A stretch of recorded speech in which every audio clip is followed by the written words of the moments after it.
కథాభిమానులకి స్వాగతం. ఈరోజు వినబోయే కథ కరువు. రచయిత్రి డాక్టర్ సోమరాజు సుశీల గారు. ఈ కథ 2009 సంవత్సరం జూన్ నెల జాగృతి పత్రికలో ప్రచురితమైంది. వినండి. కరువు.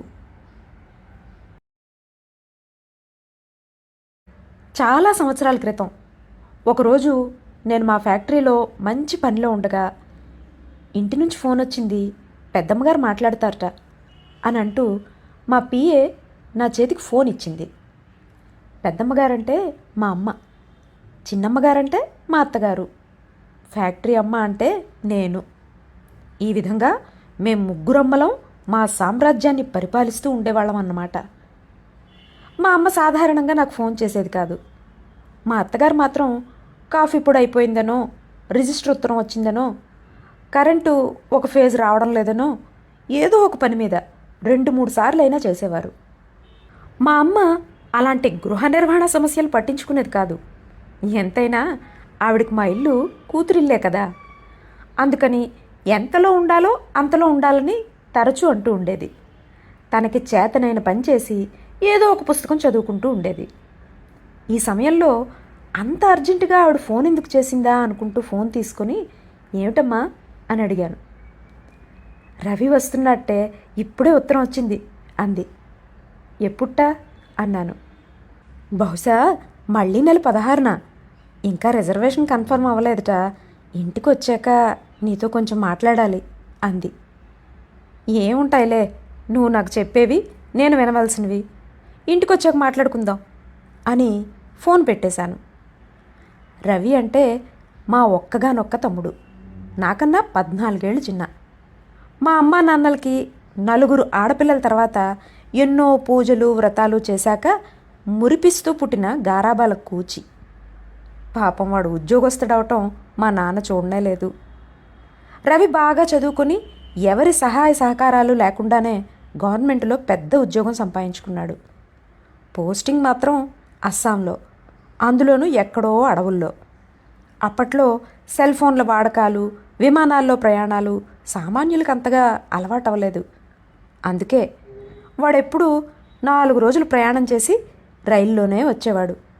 ఎక్కువగా ఫోన్లు చేసేవాడు కాదు.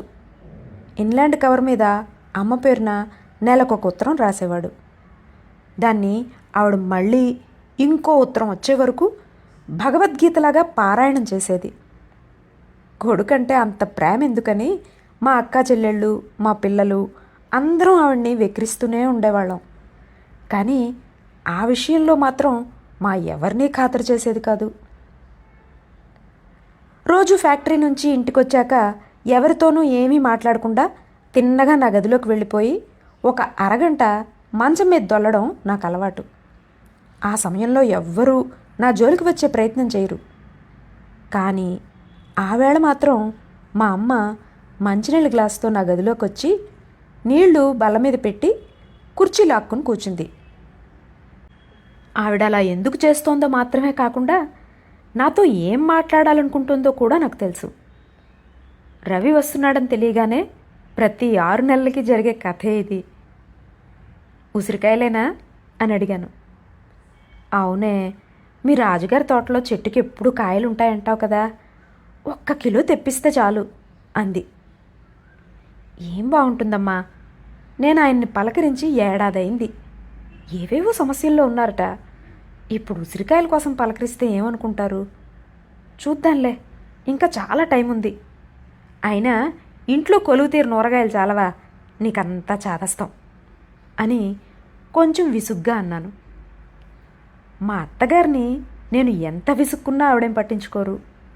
సర్లే, నీ కోపం తగ్గాక మాట్లాడుకుందాం అని వెళ్ళిపోతారు. కానీ మా అమ్మ అలా కాదు. నా గొంతులో చిన్న మార్పు కనబడితే నా మీద 3 రోజులు అలుగుతుంది. అవన్నీ మా నాన్న చేసిన అలవాట్లు మరి. ఆవిడకి అలా జరిపారు.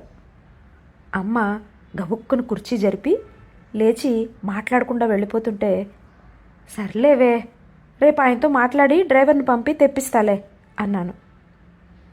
పర్వాలేదులే, నీకు వీలైతేనే చెయ్యి అని బయటకు వెళ్ళిపోయింది. వాడు రావడానికి ఇంకా 15 రోజులు టైం ఉంది. కానీ మా అమ్మ హడావుడి మొదలైంది. మా అమ్మకి కొన్ని గట్టి నమ్మకాలున్నాయి. రవికి ఉసిరావకాయ అంటే చాలా ఇష్టం అని, బీరకాయ ఉల్లికారం పెట్టి కూర చేస్తే చల్లారినా బాగుంటుంది కాబట్టి వాడు ఏ వేళప్పుడు వచ్చినా వీలుగా ఉంటుందని, పెరుగు పులిస్తే తినలేడు కాబట్టి సాయంత్రం 5 గంటలకు తోడు పెడితే 10 గంటలకి కమ్మటి పెరుగు తయారవుతుందని, ఇలా రకరకాల ప్లాన్లు. వాడెప్పుడు వచ్చినా వారం రోజుల కన్నా ఉండడం కుదరదు. కొత్త ఉద్యోగం కదా, సెలవు దొరకదు. అంత కాస్త టైంలో ఈవిడ చేయాలనుకున్నవన్నీ తినడం వాడి వల్ల అయ్యే పనేనా? మా అక్క చెల్లెళ్ళందరం, అమ్మా మా కోసం ఎప్పుడైనా ఇలా చేసావుటే, కొడుకంటే మరీ అంత పక్షపాతం పనికిరాదు అని గొడవ పెట్టేవాళ్ళం. పోండే దొంగ మొహల్లారా, నేనేమి చేయకుండానే ఇంతవాళ్ళు అయ్యారు పాపం. తిన్నదంతా పరగడిపే, నా వయసు వచ్చాక తెలిసి వస్తుంది అని మమ్మల్ని కసిరేది. ఆ రోజుల్లో అస్సాం నుంచి ఆంధ్రాకు ఒకటే రైలు ఉండేది. ఆ రైలుని విజయవాడలో దిగి ఇంకో రైలో బస్సో పట్టుకొని వాడే రాత్రి 10:30కో వచ్చేవాడు. అప్పుడప్పుడు కలకత్తా వరకు వచ్చి అక్కడి నుంచి డైరెక్ట్గా హైదరాబాద్ వచ్చేవాడు. కాబట్టి ఖచ్చితంగా ఫలానా టైంకి వస్తాడని తెలిసేది కాదు. ఈవిడ మాత్రం వాడు రాసిన ఉత్తరం ఆధారంగా ఒక 3 రోజుల పాటు ఏ వేళప్పుడు వస్తాడో అని అన్ని వేళల్లోనూ ఎదురు చూస్తూ ఉండేది. ప్రతిరోజు వంటంతా చేసి, అందులో బీరకాయ కూర తప్పనిసరి, బల్ల మీద పెట్టించేది. రోజుకి 3 సార్లు పెరుగు తోడు పెట్టించేది. వాడి రూమ్లో దుప్పట్లన్నీ ఉతికించి ఇస్త్రీ చేయించి రెడీ చేసేది. తను తెల్లవారకుండాను పొద్దుకుగ్గానేను స్నానం చేసి మంచి చీర కట్టుకుని చక్కగా తయారై చేతిలో పుస్తకం పట్టుకుని గుమ్మంలో ఎవరొచ్చినా కనపడేలా కూర్చుని చదువుకుంటూ ఉండేది. ఆవిడలా లేకపోతే అమ్మకు ఆరోగ్యం బాగాలేదని దూరాన ఉన్న కొడుకు దిగులు పడతాట పాపం. రోజు 9 గంటలకే పడుకునే ఆవిడ 10:30 అయినా పక్క సర్దుకునేది కాదు. మాకెవరికి రాలేదు కానీ మా అమ్మకి చాలా మంచి అలవాట్లు ఉండేవి.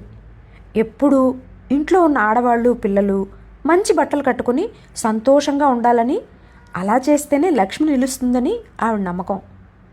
ఇంటికి ఎవరైనా అతిథులు వచ్చినా రాకపోయినా ఒకేలాగా కళకళలాడుతూ ఉండేది. ఎంత పని చేసినా బట్ట నలిగేది కాదు, జుట్టు చెదిరేది కాదు.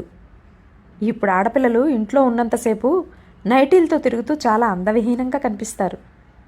చీర కట్టుకుంటే పని కుదరదని, అడ్డం వస్తుందని ఏవేవో వంకలు పెడతారు. అసలు నూలు చీర కన్నా సౌకర్యంగా ఉండే వస్త్రధారణ ఉందా? బయటకు వెళ్ళేటప్పుడు మాత్రం గంటల తరబడి సింగారించుకుంటే కానీ బయటకు అడుగు పెట్టరు. ఇంట్లో వాళ్ళ కర్మ, ఎప్పుడు జిడ్డు ముఖాలను చూడాల్సిందే. ఎందుకంటే ముస్తాబయ్యాక క్షణం ఉండరు కదా ఇంట్లో. మా అమ్మ మంచి మంచి టిఫిన్లు స్వీట్లు చేయడంలో దిట్ట. ఓ రోజు నా కొడుకు ఆవిడ దగ్గర చేరి, అమ్మమ్మ జాంగ్రీ చేయవా, చాలా రోజులైంది అని గారాబంగా అడిగాడు. పాపం మా అమ్మ చాలా సంబరపడిపోయి, నా తండ్రే తప్పకుండా చేస్తా కానీ నీకు జాంగ్రీ అంటే ఎప్పటి నుంచి ఇష్టం కలిగింది? ఇంక 2 రోజులు ఆగరా, రవి మావయ్య వచ్చేస్తాడుగా, రాగానే ముందు అదే చేసుకుందాం అంది. వీళ్ళకి కాస్త దూరంగా నిలబడి సంభాషణ వింటున్న మా అమ్మాయి, తీరా రూపాయి తీ, అక్కని ఏడాది పెద్దదాన్ని చెప్తున్నానని గౌరవం లేకుండా నాతోనే కడతావు పందెం అని వాడిని దబాయించింది. వెంటనే వాడిని తరుముకుంటూ అది పరిగెత్తుకుంటూ పోయారు. అంటే ఇంక మా ఇంట్లో జరగాల్సిన విశేషాలు, వండుకోవాల్సిన పిండి వంటలు అన్నీ రవి మావయ్య కోసం ఆగవలసిందేనన్నమాట.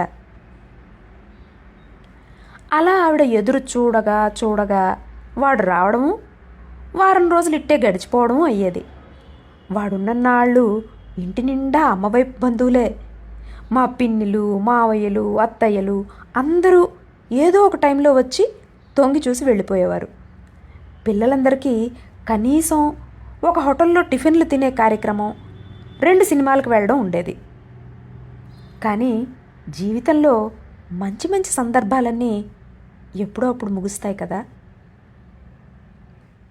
ఇలాంటి సందళ్ళు కొన్నిసార్లు జరిగాక మా అమ్మ ఇంతమంది పరివారాన్ని వదిలేసి ఎక్కడున్నారో తెలియని మా నాన్నను వెతుక్కుంటూ పరలోకాలకి వెళ్ళిపోయింది. ఇంకా ఆశ లేదని చెప్పాక కూడా అంత దూరాన ఉన్న కొడుకు వచ్చేదాకా ఉగ్గపట్టుకుని ఉండి వాడి చేతిలో సునాయాసంగా ప్రాణాలు వదిలింది. జరగవలసిన విధులన్నీ అయ్యాక వాడు తిరిగి వెళ్ళిపోయాడు.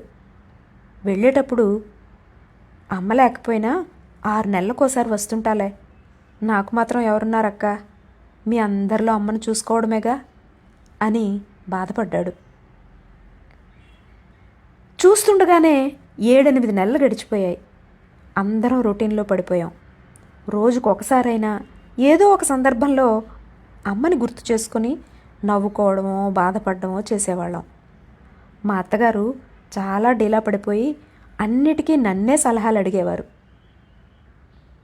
ఆవిడ కొంచెం ఖాయిలా పడ్డంతో నాకు ఇంట్లో పని ఎక్కువైంది. కొందరు గిట్టని వాళ్ళు కూతుళ్ళు బాగానే కోలుకున్నారు కానీ వియ్యపురాలు తేరుకోలేకపోతుంది అని కామెంట్ చేసేవారు. మళ్ళీ రవి దగ్గర నుంచి ఉత్తరం వచ్చింది. అక్క, మద్రాసులో కాన్ఫరెన్స్ ఉంది, నేను జనవరి 6వ తేదీ కల్లా వచ్చి పండగ వెళ్ళాక మద్రాసు వెడతాను, అత్తయ్య గారి ఆరోగ్యం ఎలా ఉంది అని వ్రాశాడు. మా చెల్లెళ్ళందరికీ ఫోన్ చేసి వాడు వస్తున్నాడని చెప్పాను. కొత్త సంవత్సర ప్రవేశపు హడావిడయ్యాక ఫ్యాక్టరీలో పని ఎక్కువైంది. చాలా బిజీగా ఉండి ఆలస్యంగా ఇంటికొచ్చాను. వంట ఆవిడ జ్వరం అని ముసుగు పెట్టిందిట.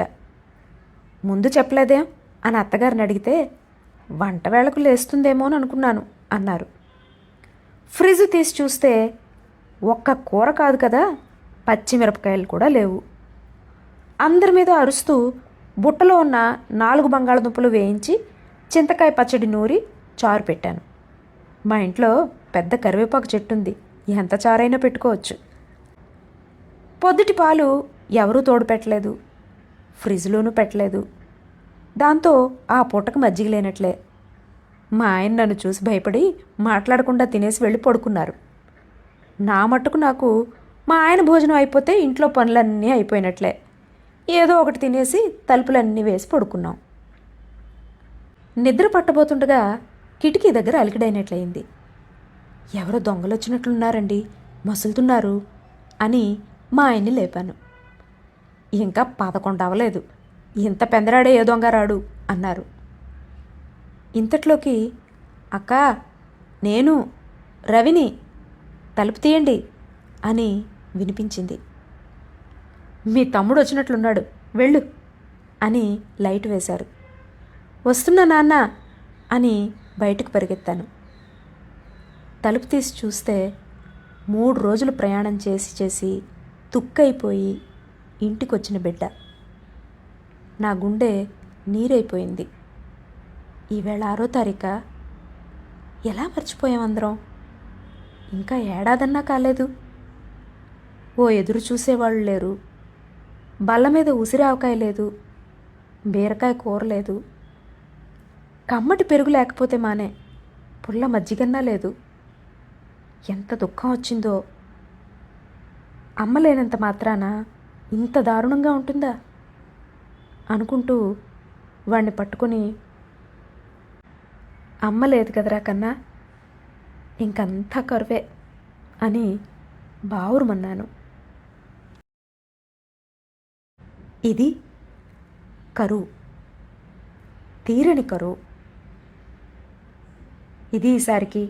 వచ్చేసారి మరో మంచి కథతో కలుద్దాం. అంతవరకు సెలవు. నమస్కారం.